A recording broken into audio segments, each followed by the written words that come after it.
Hello everybody. Welcome to the show. I am plugging in an old drive currently because I think there's a photograph on it that is, uh, what do you call it? It's very applicable to what we're doing tonight or what we're talking about. We'll wait for Mike to get in here. I was just talking to him. He should be ready. There he is. Let's see here. There he is. Well, hello. You already know I'm out here repping Wonder. I'm repping that low res Wonder Bread. Okay, I I'm was gonna repping my say, set. is your wife okay? This is my wife. Okay. Now I'm making that money. She get Hell some. yeah. She get some. You know what I mean? Yeah, You know what I'm getting that saying? bread. It's hard out here for a pimp trying to get the money for the rent, Cadillac and gas money spent. Whole lot of bitches jumping shit. What I movie? feel you, What man. movie is that from, everyone? I don't know what is that from? It's. Friday? Are you joking? Are you joking? I have this tick now where like I slip into Tucker Carlson impression for a minute, where like I'm speaking to my friends and like they make a joke, and I'm like, Oh like, yeah. You do a pretty good Tucker Carlson, I gotta say, dude. oh, she even say that? I can't. I'm just gonna get into. Oh my goodness. You know, Um, did you ever see, it's probably still online somewhere, but he used to be a commentator on like MSNBC, and he used to wear a bow tie. That was his thing. He wore a bow tie all the time. he did And some good ones with Britney Spears. uh, Is that have you seen the one where he's like, "Do you like Coke?" And he's like, and she's like, "I like Pepsi." And he's like, "Why not Coke? I thought you like Coke." And he's like, Pepsi's the best." And she's like acting all like, drugged out. I don't know. It was funny. It was so I good. think she was I think she was a Pepsi. She was had a Pepsi endorsement at some point. I think Brittany. Um, I don't but yeah, know.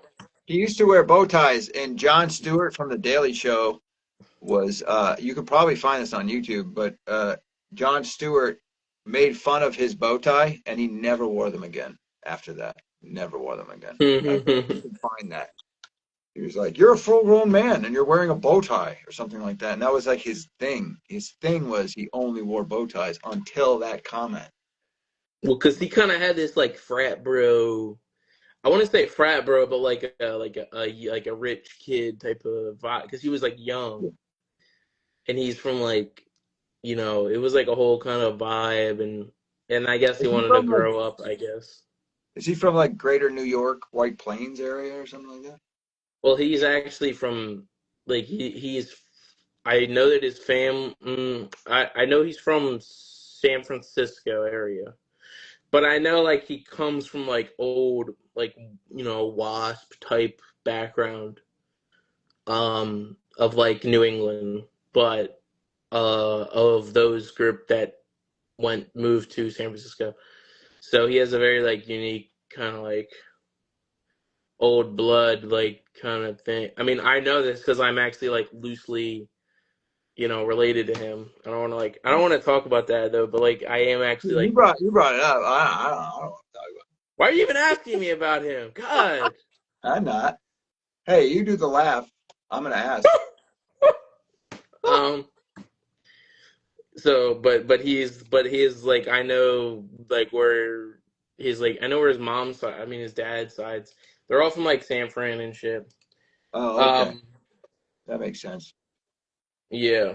So guys, the reason I mean, I always wear this hat, but the reason I'm wearing it specifically right now is because after this episode, we're gonna be recording the Water Boy review on the movies podcast because I'm co-hosting, well, rather guest hosting an episode of movies, and stay tuned for that. And I'm doing it because soon Jay's working on a project that requires him to step away for like a week of podcasting, so I am recording those, and I'm pretty sure Kenny will be on both of them, including he'll be kind of like co-host, like, so he'll be on that, and it's going to be a fun experience. He'll be on the next one, and he'll be on this one as well.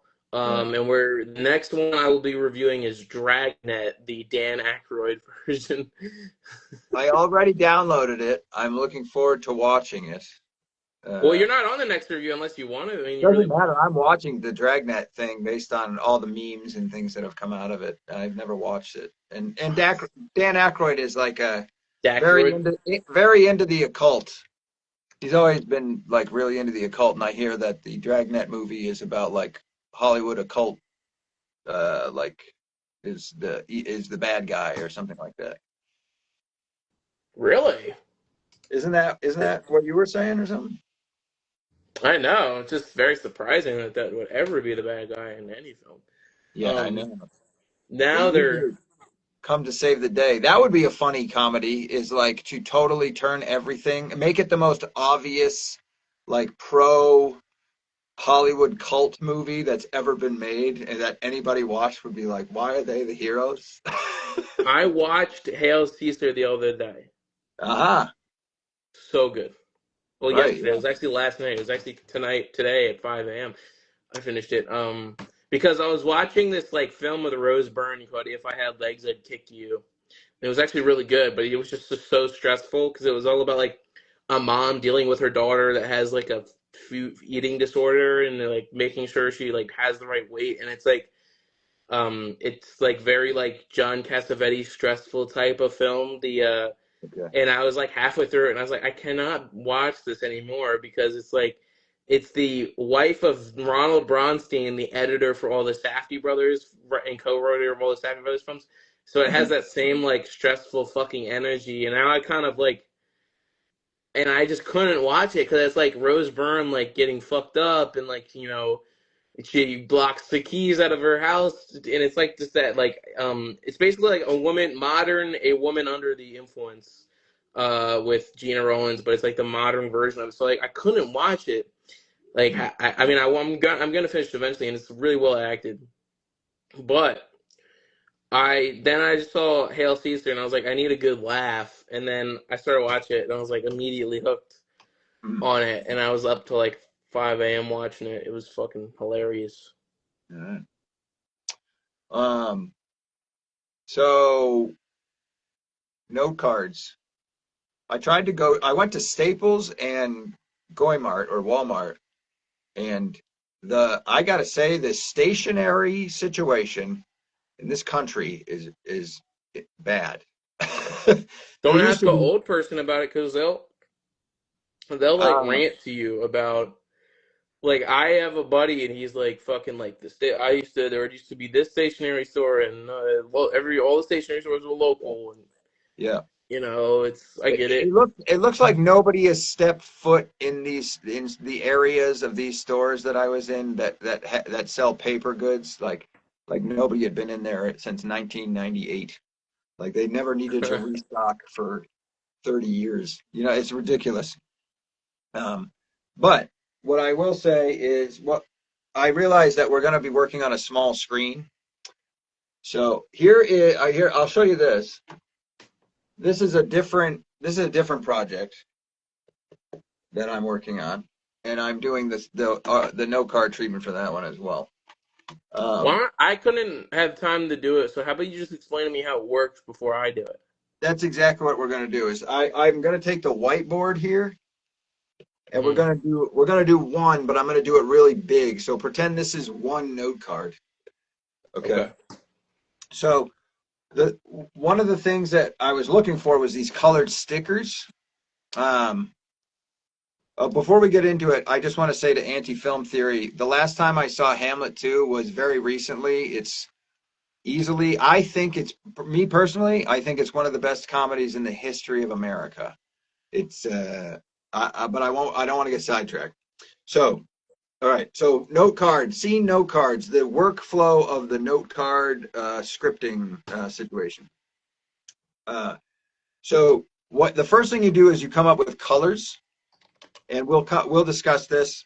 as we go. But the things that you do is the color coding makes it easier for your production team when you put these up on the wall, because eventually you'll go back to like you start writing in the note cards and then you come to like you know what you're doing, but the note cards should be in your production office. And I pulled up this picture. This was a different project, but this was our somebody wrote butts, you know what I mean, like on the top. But this was our shooting plan. So you'll see it says like scene '09 interior, scene 17 interior. Then there's a like a note there. This there's also these are my actors' names: Mike, Emma, no Mike, no Emma, Mike back. All these were all things that I was keeping track of and scheduling which scenes we could shoot because I was working around all these like high school actors' schedules in order to get this one done. And then I made it. And then as we shot things, there's Emma. As we shot things, there's Emma and Devin. They would take things off. They would take down what we shot. So the note cards for me are almost more important than the script. The script is in everybody's hands, but the note cards are what everybody needs to look at in order to know what their department is doing on the shoot. So like your major things are, and I think we talked about this, is like location is at the top. So we already know that the opening scene, or not the opening scene, but there's an early scene where he picks up a guy at an airport, right? Yeah. Sean. We're calling him Sean. So What was the other one? exterior. What was the name of the Noah. pilot? Peter? Noah. Yeah, Noah was my vote, but I'm letting you win that battle if you want to win that battle. Exterior airport Well, explain to me and the format for each sticker real quick. afternoon.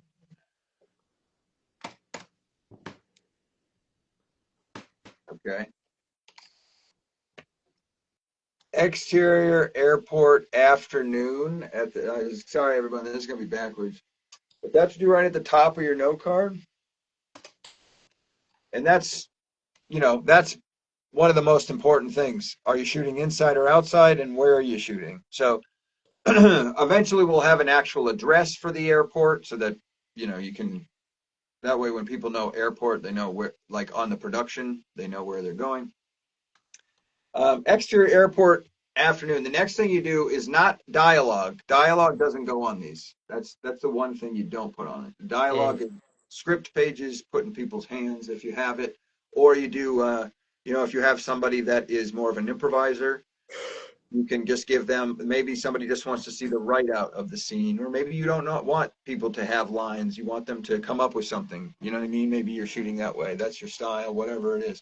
So Um. dialogue is not important for Yeah. this. Robert Rodriguez style. Well, I think he just wrote the whole script on the whatever no cards. But yeah, Yeah. I know what you So mean. Hector Airport afternoon.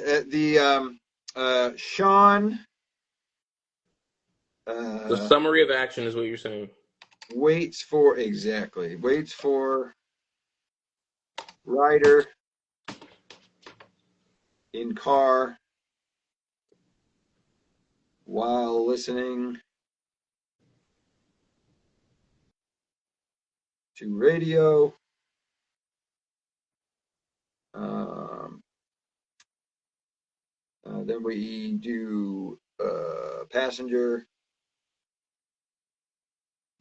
pilot, or pilot passenger gets into car.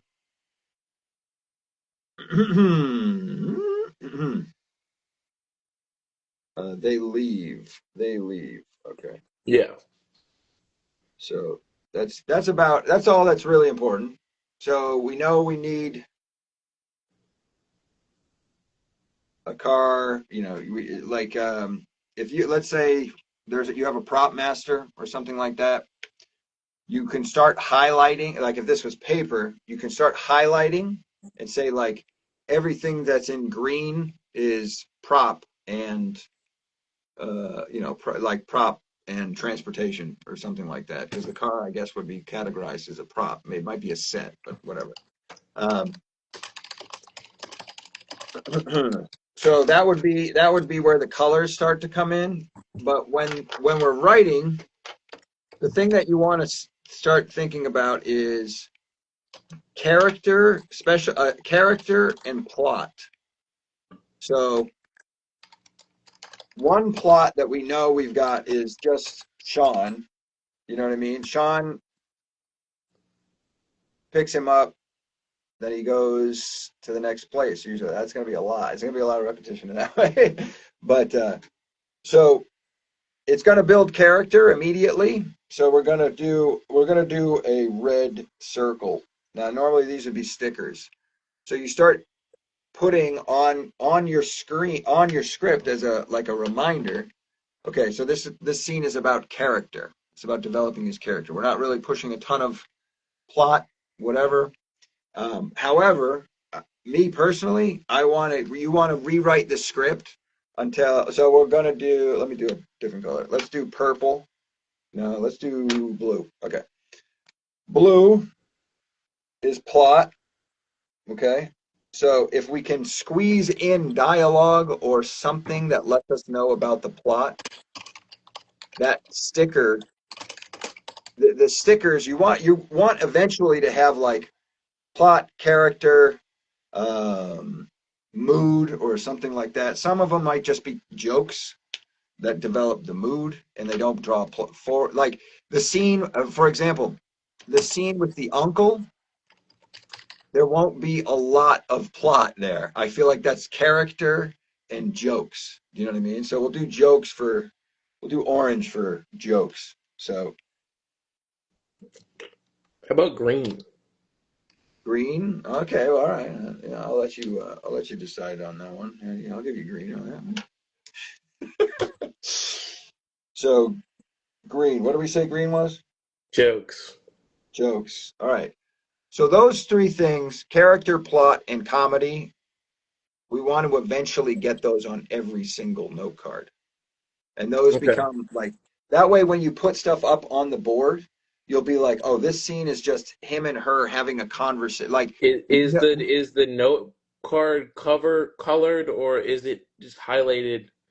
Is the note card written in that color? What are you talking about? for example, this one here, I was using pink for like themes and act breaks, and yellow was the start of just my daytime shots because I was like, there's only two locations in this story. Yeah. So I was like, it's probably more important to have them color coded as blue for night and yellow for day. So that's post-its for just separating stuff visual. So like example, if you see like an exterior night, you're going to have to deal with the lighting. Like the biggest thing about night shooting is you're going to need lights. So we are doing basically this whole thing takes place at night. Only the beginning and the end take place during the day. So it doesn't seem totally um, sensible to do blue, like code them for night or day. You know what I mean? Because it's going to be mostly night. It'll get to the point where every single thing would be color coded for night. But I normally do stickers. You can do circle stickers on the cards, which those are the things I was trying to buy that I couldn't find them anywhere. Like nobody sells them anymore. It used to be, 4x6 white note cards, and they'd come with a pack of stickers so you could code them and figure stuff out. Mm-hmm. But dude, they don't sell that anymore. Like Mm-hmm. I couldn't find it. Um, so I might have to order some online. I think I've got some in a box around here, but I can't find them. Yeah. So basically, what the cards become, you can start to see how complicated each scene is going to be more than anything. And then once you have like a card for each scene, you know what I mean? Like there's going to be a whole bunch, like I was showing you, like there's a whole bunch on a wall. that you have lined up. Then what you do is, then you have each scene, right? And then what you can do is take those for shooting purposes and reorganize them in the way that, me personally, if you can shoot it out of order and still keep track of it, that's always the best way to do it with the cards, because then you're not shooting the whole movie at once. You're shooting the scenes. You know what I mean? You're thinking about each scene and each day or 2 days of shooting. You're not shooting. Yeah, I've You're been not having doing that. struggle. I've been struggling with that for my narrative I'm working on, my short film Struggling that with I what? just posted about that I'm trying to fund. Uh-huh. Like I've been figuring out how I'm gonna shoot it, and then I'm like, the end has this huge like basement like shootout party scene, and Okay. like I was like, shoot that first, shoot the scenes with like relationships, like dating characters first, get that out of the way, Mm-hmm. and then do all the weird like small shit after. Okay.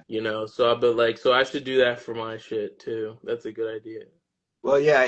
The other thing to think about is, like, sometimes you get actors that are less experienced. So I'd think about that in terms of, okay, what's the hardest scene for them to act in? Like, put that Yeah, put that later in the shooting schedule so that you can get to know them, and you know what I mean. The other thing is if you're doing a shootout or something, is that what happens? Is a shootout in the basement?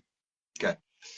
So if you're doing a shootout, that's going to be way more visual shots, lot less like hard hitting, like remembering lines. It sounds like it's going to be a lot of shots and a lot of like jumping around and getting yeah. There's everything like a moving. scene where like this character goes into the bathroom, and he has like the clone has like night vision goggles on, and these people getting his dick sucked, and he shoots them in the face. Like it's a lot of fun. Like it's a lot of fun of like just like funny, just gay shit. Like Okay. you're gonna love it. You're gonna love it so much. I mean, I'm already laughing. So I mean, I love shootouts. I do like shootout scenes. There's nothing. It's like boxing. People are always talking about boxing, super cinematic. It's like one of the most cinematic things you can do because it's That's true. two guys in a ring, and one of them's coming out. You know what I mean? Either they tie or one of them wins, and it's pretty straightforward. But it's hard to keep things. It's still hard to, like, screen direction and stuff is important and stuff. It's a lot of editing and shooting and all that stuff. But shootouts, man, that's fun. You're gonna shoot that first, that section. I'm just gonna get the rip the band-aid off, rip the Okay. rip the rip the thing out of my ass, Uh, quickly. what's his name? I heard a story from P.T. Anderson once when he was working for Robert Altman, like way back before Robert Altman died, obviously. But he was in the union has rules where you have to have a backup director waiting, like you already know that can complete the film. Like if somebody dies, especially when they get over a certain age, they always have to have basically a backup director to take over the Like an film. So understudy. yeah, more or less. So P.T. Anderson was there for Robert Altman, and he said he was like sitting on the first day of set, and he's sitting in one of the chairs because he wanted to be there. He respects Robert Altman. He wanted to be there the whole time the movie was getting made, so that he could take over it correctly and do it the way he would finish it the way he would want if he were to pass away. And he said he was really nervous, and he was, being normal on a set and just like really uptight, and we're like, what the fuck, what's happening? Who needs to go here? Whatever. Really high strung. And he said he looks up, and Robert Altman like looks over at him. And he goes, "What are you worried about?" And he was like, "I'm just, I want to make sure everything turns out." And he was like, "Just know what the first shot you're gonna do every day is before you step out here. Just know the first shot. After that, everything just takes over, and you just are either able to do it or you aren't." And he was like, "So just know your first shot, and then go from That's there." true. Yeah, because every If you single shoot I do is like fucking goes to like 5 hours after it's supposed to be done. well, that could be, that Like what's that I'm take I'm what a member of, or rather, right, like right. not that I've only ever had one shoot ever go exactly on time, Hmm. and it was a big old piece of shit. you know, and I never ever want to do that ever again. I never And want anything to be done on time ever. yeah, nobody. The other thing is like I'm an investor, right? Let's say I'm an investor. I know the pitfalls of making a movie, and more than anything, you don't want to Thank you, kiss your Trina. whole you don't want to kiss your whole investment goodbye. So I would rather have somebody come to me and say, "We're running late." Okay, as long as you get it done, the people would generally shell out more money to a point if they see progress getting made. So that's one of the things that George Miller, that's the way he shoots is he, So good. I love him. I do too. He's one of my absolute favorites. He shoots, um, he tries to shoot in order. So like if they run out of money, then he can show a cut so people can be just watching the film, and then all of a sudden the film just ends and he's like, we need more money to keep it going. So if they're sitting and watching and enjoying those 20, 30, 40, 50 hour long, they'll invest more. If they're like, yo, this is already awesome, of course we'll invest more. So that's his kind of method of making sure that the investors are happy, and then you can get more money if you bring them something and you go, okay, here we just need a little bit more for whatever. I mean, Jaws went late to tremendous. You know what I mean? Like they had all the money in the world to throw at it and stuff for the most part, but everything that's good goes past when you say it's going to happen. The real goal is to have some sort of really concrete idea of what you need to do. That way, you know how far behind you are, because you're going to get behind. The other thing is, though, dude, is once you shoot speeds up as you go. You've probably noticed that. Like you just like people start to know what to do. They know what you want. They know all that stuff. Um, but people. What was I saying? Sorry, I got distracted. Speeding up when you get started. Yes, like as you get into a workflow with people, the production starts to just start happening faster and faster. People do less takes. They know what you want. In fact, I got to a point with one actress where she was so good at knowing the way I wanted it done. I had an editing mistake that I had to cover up later because I only did one take with her. And I was like, I didn't do two takes. I was like, oh my gosh, like because she just started nailing it, right? Here's Oh another no. Here's another thing, but it was a happy accident. That's a happy accident to have. Like we got out of there early, we finished early. We only had to do one take, but then I didn't have enough in editing that I had to like edit around this mistake, and it was like kind of annoying, but whatever, it happens. But um, yeah, the biggest thing about the plan is to know how far you need to go to catch up to where you should be. The other thing is do you ever work with an AD, assistant director? I'm gunning on my next one.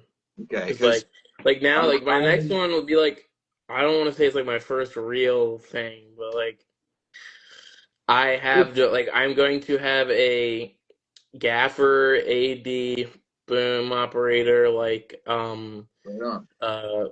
script supervisor. I'm gonna have a producer. Like it's gonna be a real fucking production. Cool. Also, somebody in the comments, the live said, "Did Dream of Me have a tight pre-production schedule?" You can see the chat finally. I didn't know if I you can could ever see it finally see the fucking chat. because in the past you haven't been able to see it, so I don't want to like interrupt if chat questions come up. But did Dream of Me have a tight pre-production schedule? No, it was almost all. It was almost all pre-production, and shooting like went a while, but I had every single thing storyboarded that took place outside of the bedroom. Everything was storyboarded. Can you Inside, explain that real quick? I gotta pee, so explain that to him real quick. I gotta pee. sure, I'm sorry. sure, absolutely. So everything that took place inside the bedroom was just kind of more free form. That wasn't nearly as scripted out. That was stuff that I kind of shot. I do the blocking, and then I would shoot around what I had figured out that the character was going to do, and then I would shoot just based on where I wanted the camera and stuff. But everything that took place outside of the bedroom was storyboarded via a series of pictures. So I just did like kind of the Robert Rodriguez thing of like you go to the location, you figure out, you go with actors or stand-ins and you figure out all your angles a day ahead of time before anybody's there. And you just use whatever cheap camera, you can use your phone or whatever. That's a great way to create a storyboard for yourself really fast and save yourself, a lot of time.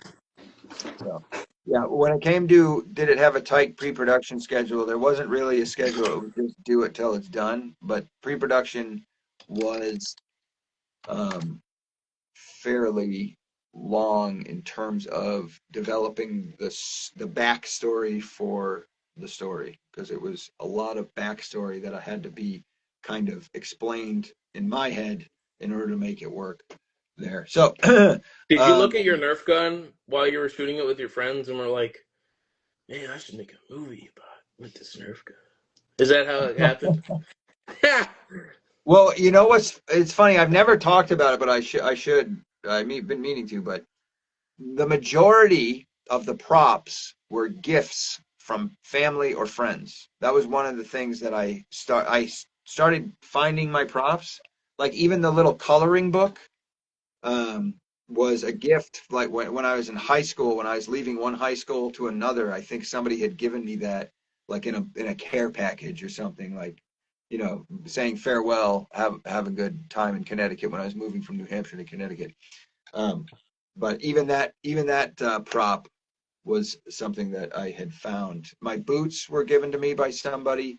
Um, the gun was given to me by my parents.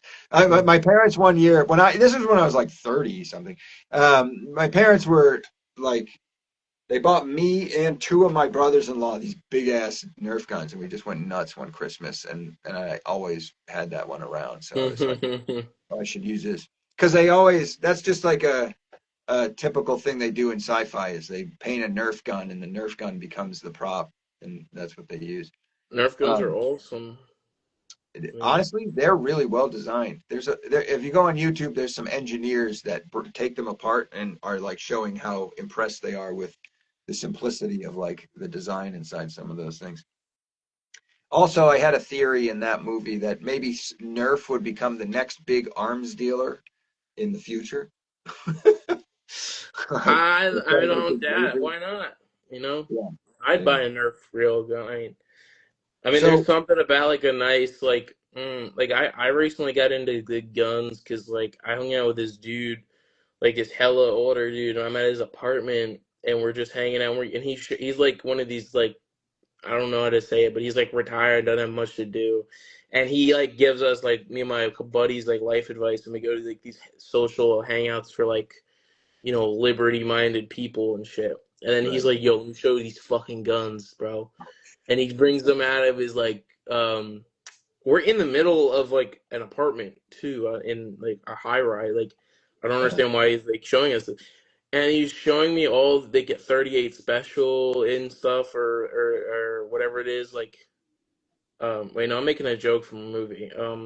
But like the 38 millimeter, whatever it is. I don't know shit about guns. I'm just like warning you.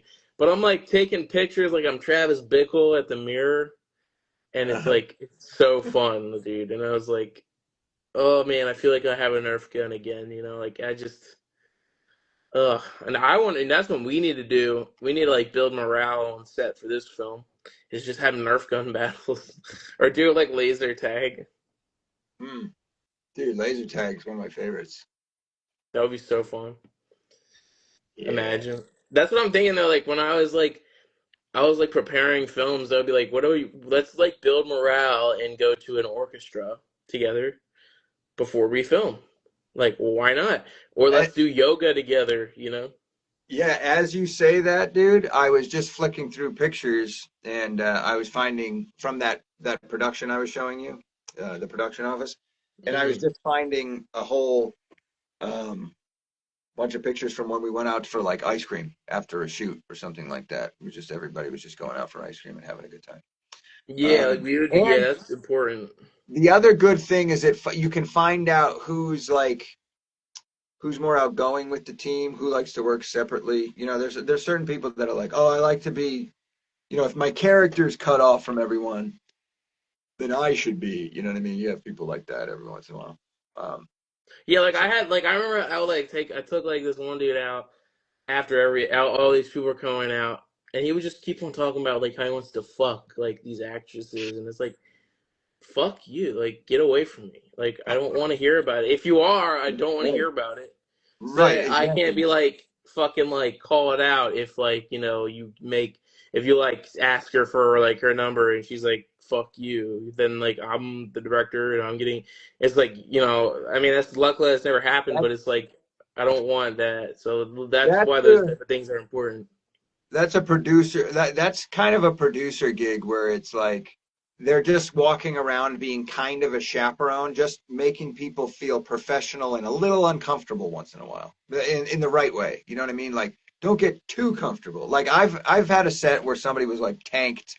Somebody brought booze on and they were tanked, you know, and they didn't want it. They were like, "Can I leave?" or whatever, and their girlfriend was like, "No, shut up, stay." You know what I mean? Like, you have that happen.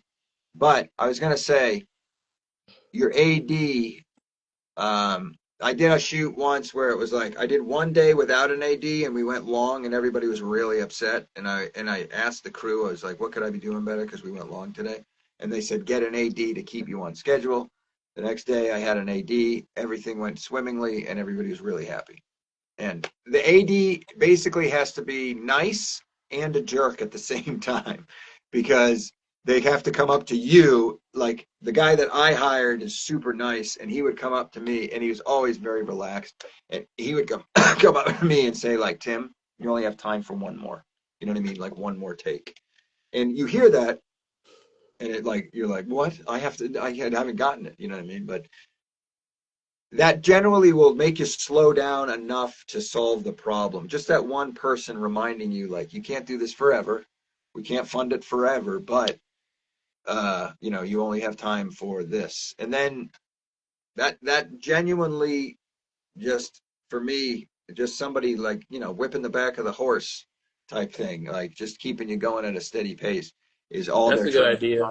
trying to do. I want to So become that. I don't mind doing that for money. Like I know I people had that get paid. Like I know this one dude went to a Super Bowl party, only directed one short film. He goes to a Super Bowl party, and 3 weeks later, he's getting paid like I forget how much. It was like probably like 1,400 just for the week for 7 days to be an AD on like a 30 grand short. You know, on the whole budget was like 30. The director probably got like five, or and then whatever, but the AD got like 1,500 or something, and it's just because he was told like, you just have to make sure we're on time and all this shit, and and then now he does that, and then he also directs his own, and he's very efficient now with his own stuff, and he's just knocking it out of the park. Lately, shouts out to Steve McJones. And he was like, because he on set, like when he was the AD, like I just got coffee with him like this week, and he's just fucking chill. We're just talking about like, you know, fucking St. Patty's Day and pussy, whatever, And then on set, he's like, "We can't do one more take, Devontae." Like, and it's like it's so nice. Like I like that. So you can just more. I love seeing different sides of people. I've been finding everything very beautiful lately, I would say, especially in this, in this industry. I used to be like, last year I would say hopeless, but now this year I'm very hopeful, I'd say. what Um, changed? being on more sets. Just confidence, just experience.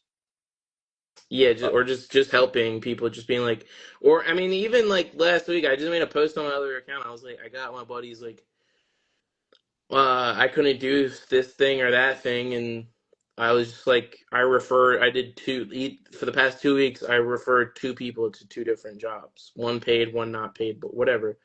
We're all like in our early 20s, whatever.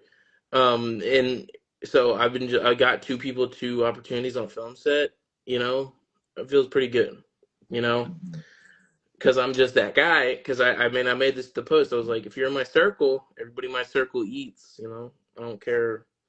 I don't care what type of underwear you wear. You know, so.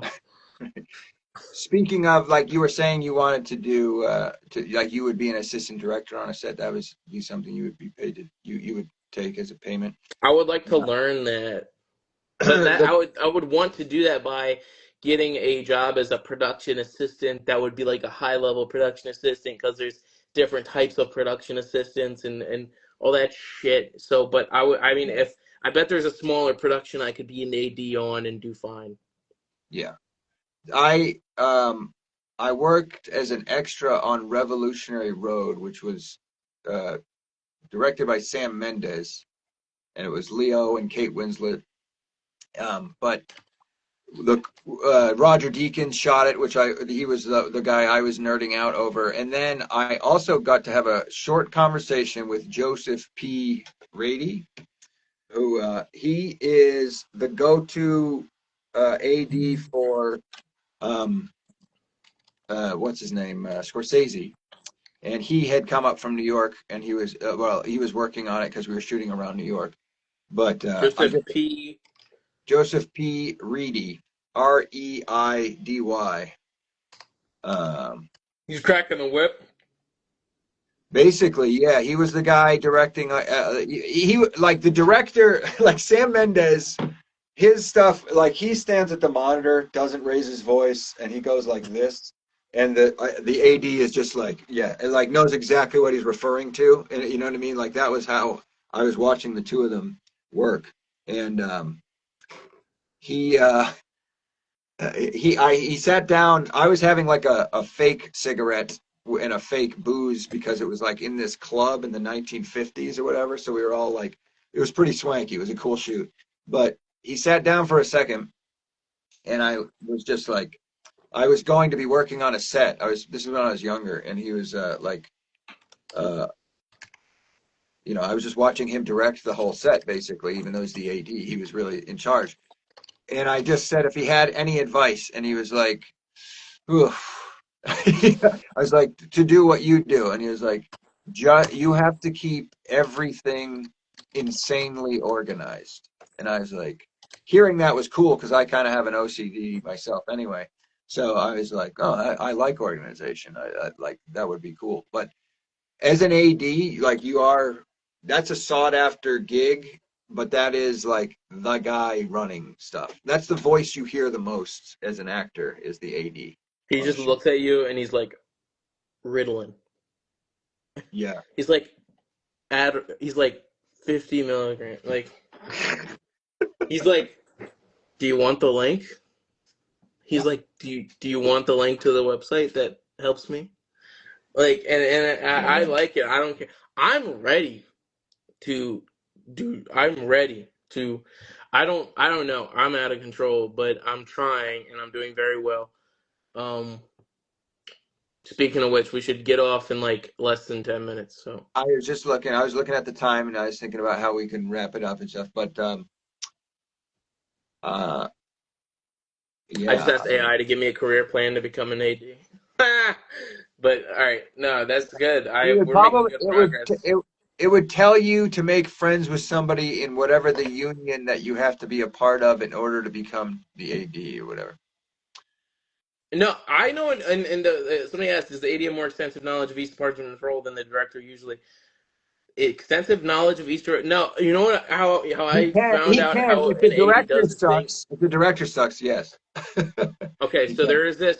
I was on a set, and I don't know what type of person this was, but she was like a Latina, but very small and had some sort of like developmental disorder that made them smarter, but still looked weird and deformed. I don't know what it was. It was like some autism, but like deforming thing. And there was a very short Latina woman, and she talked like this, and she was the best because she was like looking. We were like filming on a trail, and we couldn't walk off the trail because we didn't have a permit.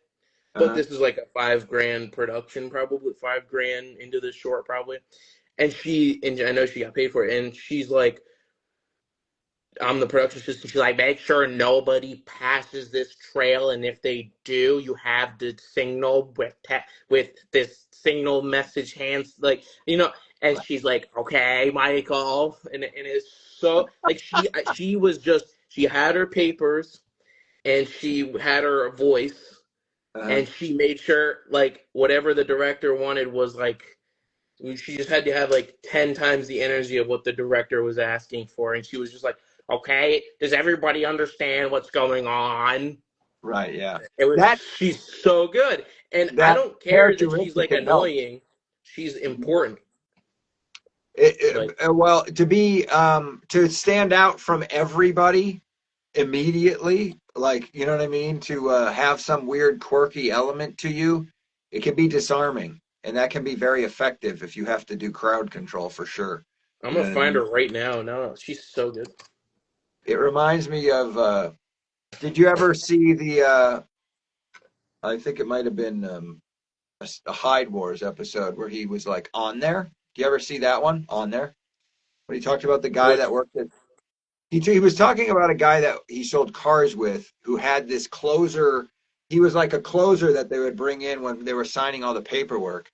And he was like he would list off all these features and everything in the paperwork, and he'd be like on there, undercoding on there, blah blah blah on there, and he would say on there after everything. And Sam was basically saying he was like, that can help because people will immediately be like they'll be put off by you, but they don't want to insult you. And he was like, so they'll quickly just sign whatever you shove under their head so that they're like, I don't I don't want to be around this guy, he's weird, you know what I mean, but I don't want to be disrespectful either, so let me just sign this stuff and get it over with.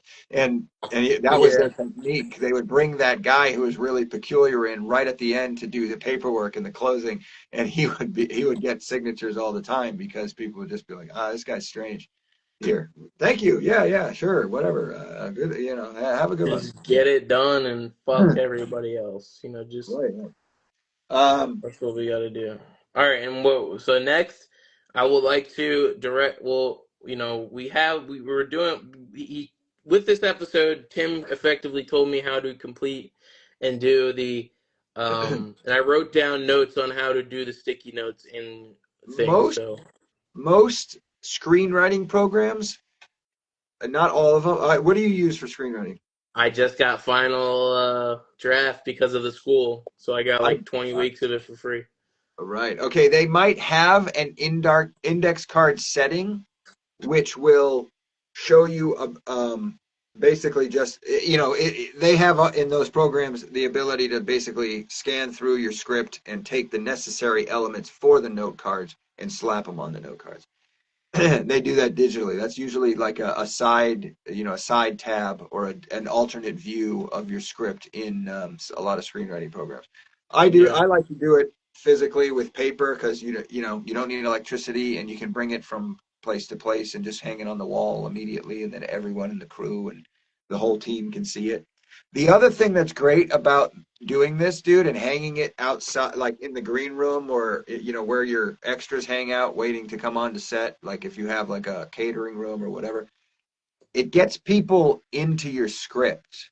It shows them that you have the vision for the whole thing. It reminds them who's in charge. You know what I mean? It's yeah, like and they'll start staring at it and start wonder. It'll be like a foreign language, and they'll start trying to break it down and figure out what they're going to be shooting. But it gets them all in the same kind of headspace. It lets them know where your head's at, and that I think is the only thing that you have to do as a director is just share where your head's at with everybody on everything all the time. And if it doesn't match up with where your head's at, then you either you change what you got to change. yeah. There we go. I found her. Shouts out to Mario. Great AT. Thank you. No, that's good. So again, we got some progress going with the sticky note writing, and I have these. I mean, I should get the sticky notes pack. Let me add that to my Amazon cart. I had I had flashcards, but I can colored sticky notes. Okay, but anyways, so what's next for us is this will be on YouTube. Shouts out to the YouTube crowd. Great informative session, but fans of both apparent. Hold on, anti-film theory. Tim, you the unappreciated author. God bless. Thank you, anti-film theory, for coming on the show. Yeah, right on. And Thank you everybody very else much for that the came. compliment.